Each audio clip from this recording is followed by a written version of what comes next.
it. It won't go any faster.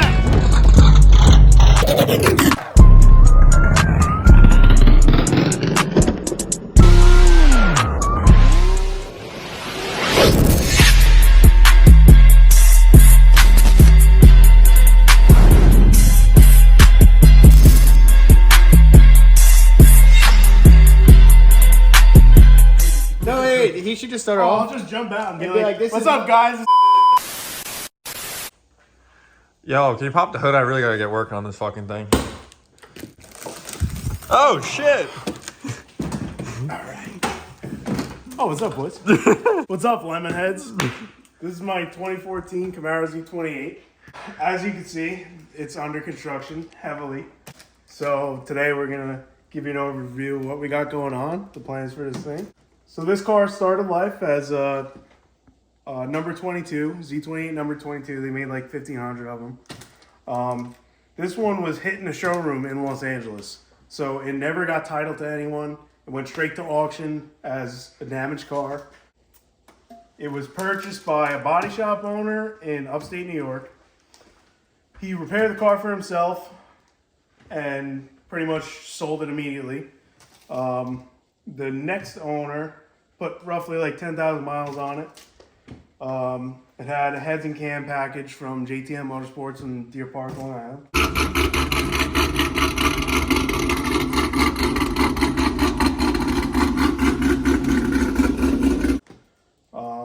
Made like 600 horse.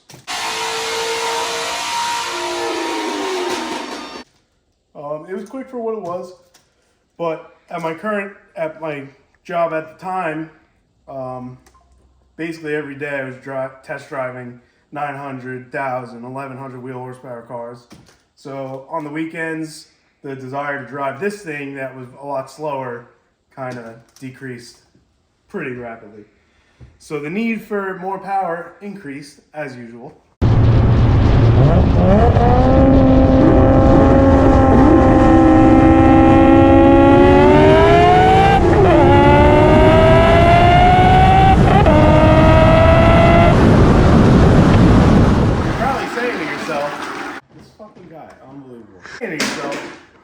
Dude, what the fuck? You're a retard. Chevy never made Camaros in a green like that. They did make a green. It was not nearly as nice as this green. Some of you who are clever could probably pick up that this is actually a Dodge color. This is F8 green. And the whole car was painted. Legitimately painted. You see the underside of the hood. It's not a wrap. You can see the door jambs are painted. Door jams are painted. I think the only factory paint left is these shock towers. That kind of look not great. This car needed a little bit of body work when I got it. It wasn't really perfect. I wasn't really happy with it. So I ended up having Chris at Spray City take care of that for me. They're in Staten Island, unbelievable body shop, top-notch work. So right here is the short block for the car.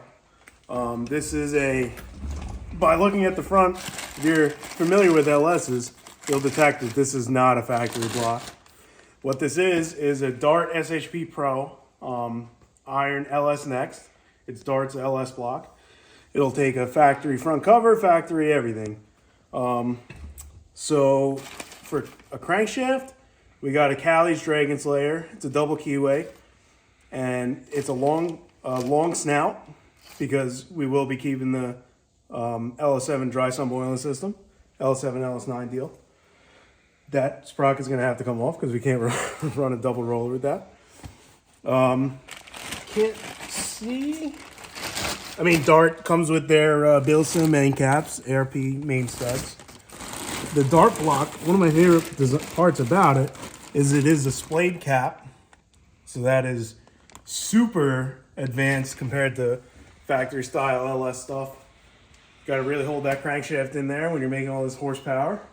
You might be able to catch a little glimpse of the rods. They're a Wiseco boost line rod. It's kind of if you're making upwards of 1,000 horsepower and you're doing a serious LS build, that's probably what you're reaching for nowadays. We got a Diamond LS2K. Diamond's a 2,000 horsepower LS piston. This is the negative 20 cc because it's going to be a boosted application.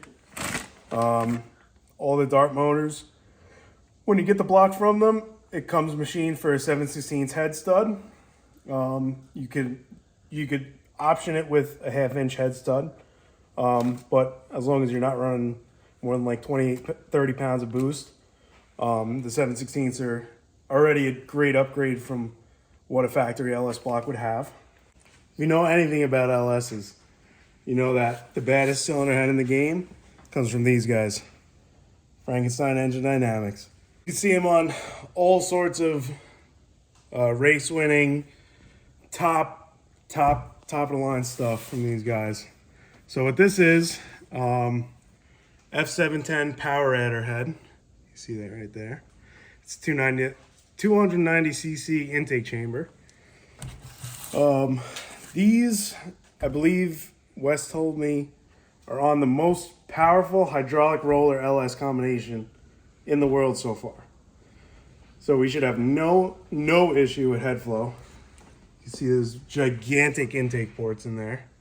These are an L7 intake port. If you had long enough fingers, you could definitely touch the head of that valve in there. Let's check out the exhaust here. That you could touch all the way. Oh yeah. Sucker's massive. So these have a softened chamber since they geared these heads 100% towards a power adder.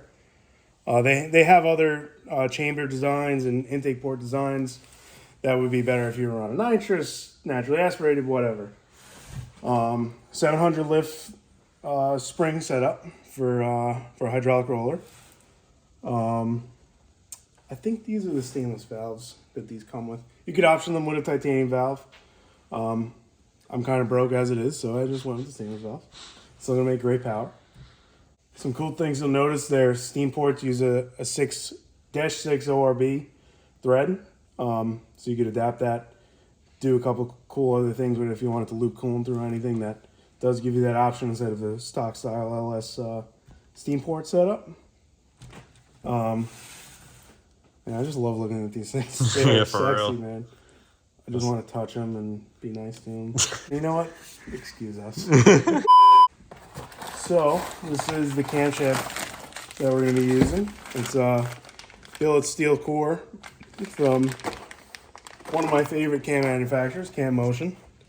They spec'd this for me based on what I'm doing with it, the motor setup. It's not a crazy unique motor setup. It used to be a combo that's becoming more and more popular with the exception of a few minor differences. So this cam should work really well with the Pro Charger, 400 plus cubic inch, street driven, naturally aspirated, not crazy compression. Well, hopefully with this camshaft, we're gonna end up around like 9-to-1, 9.5-to-1 dynamic compression. Roughly 10 3/4-to-1 on the static compression. So it should work out really well for a pump gas street driven beast. I have to take that out of there. Probably my favorite part of this whole combo. Got an F1A94 Pro Charger here. You can see this big 4-inch inlet on the F1A94. Right now it's, what's on there? 385 8-rib grip tech pulley. It actually moves some air just going like that. For those of you who are familiar with Pro Chargers, the F series is a race trim blower, so they only come in straight cut gears. So this thing should sound pretty gnarly. Somewhere we have a tile 50mm blow off valve. That'll hopefully be enough for this unit when we put the party pulley on it. It's finished in their wrinkle black finish. All the bracketry is to match. And everything else that's not already powder coated will be powder coated a similar finish to make it look nice. This blower generally tops out around 1,400 horsepower without overspinning it past the 74,000 RPM red line. We're probably going to set up, the motor should turn around 7,500 to 8,000 RPMs. So with the party pulley on race gas or 85, haven't really decided yet. We're gonna shoot for 80,000 blower RPMs at the red line of the motor, so that we're getting the most CFM that we can out of this puppy without upgrading to an F2 or maybe someday an F3 crank drive setup on this thing. So if you want to make all this horsepower, especially with a stick shift car, you're gonna need a pretty serious clutch setup. So what do you do when you need a badass clutch setup for your big power LS? It doesn't even say it here. All the boys at Monster Clutch Company, because they are the baddest in the game for a street-driven, big power. Even like race guys are using these things. So this is Monster's LT1S triple disc clutch. I think it's rated for, what does it say here? I believe roughly 1,200, 1,300 flywheel horsepower is what they're rating these things for. Option it with their billet aluminum lightweight flywheel. Take a look in here, you see 1 disc, 2 disc, and 3 discs. So these guys are, oh, here we go. Look at that in there. Save the manuals. That's pretty cool. Guys at Monster are awesome. If you ever need, or you're wondering which clutch is right for your setup, call these guys on the phone. They're car guys. They're awesome. They'll talk to you for hours and make sure that you get the perfect clutch for what you're looking for your build. Can't say enough good things about these guys. I probably made 4 or 5 or 6 different phone calls to them because I wanted a clutch that was going to drive like stock, and I didn't want any chatter, but I also didn't want to have to pull my transmission back out because I burned this thing up. With their clutch kit, you get a new LS7 style sleeve, and what they do here, this support bearing on the LS7 sleeves from GM comes plastic. So what'll happen, that'll get deformed, it could crack, the outer ring could break off, and then you'll start having all sorts of problems with your sleeve. And that also gives a nice stable area for your throwout bearing to ride on.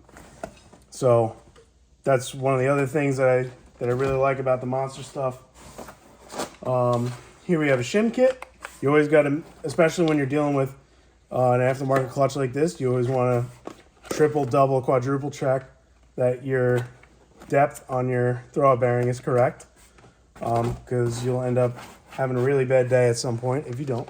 So if you're making big horsepower with a stick shift LS, you might have a T56 or a TR6060, and you've probably heard everything about how, depending on what you're doing with it, if you're not drag racing it, these transmissions can take well over 1,000 horsepower, well over 1,000 foot-pounds of torque. As long as you're not launching it, you'll break your input shaft. That could be the same with any transmission. These things are super stout. All I did was go through this thing, put some new carbon rings in it, change some seals and whatnot. But my favorite thing to do on a TR6060 is TIC Performance's brass fork pad kit. That greatly improves the shift feel. It gives you a more affirmative feeling when you're shifting at high RPM. At low RPM, driving around in the street, it feels a little more notchy, a little more comfortable to drive around, as well as the brass shifter cup upgrade. I wish you could see some of this, but the transmission is already back together. So if you're interested in any of that, same thing, the guys at TIC Performance, they are so awesome. You can tell them what you're doing, what you need, what you're looking for, and they will hook you up with exactly what you need. If you own a 5th gen Camaro, you know that the 5th gen Z01 rear is no reason to do anything other than use this in your car unless you're putting a straight axle in it. These things are a 9.9 inch ring gear, rock solid cast iron housing.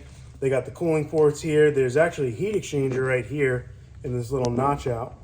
And what happens is the transmission fluid runs in here, sucks the heat out of the gear oil, and I forget the exact number, but I think that when this was being tested, they were killing about 60 degrees in your rear end, which keeps your your gear oil thicker, keeps everything happy, avoids any bluing or deformation in your ring and pinion. So this is a 373 ring and pinion. It's out of a stick shift ZL1. I'm going to be swapping that out for my 391 Z28 rear. Just because this is a cast iron housing, it's a little bit physically larger of a ring gear. Should take that power well. And a little drop in gear along with a slightly taller tire should make it a little more comfortable to drive, not be as violent with that much power under the right foot. So in the next video with this car, we're going to start tearing into the rest of what's in here. So we're going to be going through this wiring harness. There's a couple of things from the factory that we don't need. There's a couple of things that we're going to add and integrate into the factory harness to make it all look seamless, work perfectly, not worry about stuff getting chafed and broken. We're going to get rid of some factory fuel lines in favor of some 10ANs supplied by 4 Innovations. I don't have that stuff yet, but as soon as it gets here, you guys will be seeing it. There's a couple cooling system things that we're going to change around. We're going to paint everything that's unpainted. So there's a lot to be done before the motor even sits right here. So there'll definitely be some content coming on that. Other than that, stay tuned for a sweet build. This car should make anywhere from 1,000, 1,200, maybe even 1,300 horsepower. So it should be really fun, and we're glad to have you guys along for the ride. So stay tuned. Would you consider this a lemon? Technically, it is a lemon. It says so on the title. It's got a big stamp that says Rebuild on the bottom.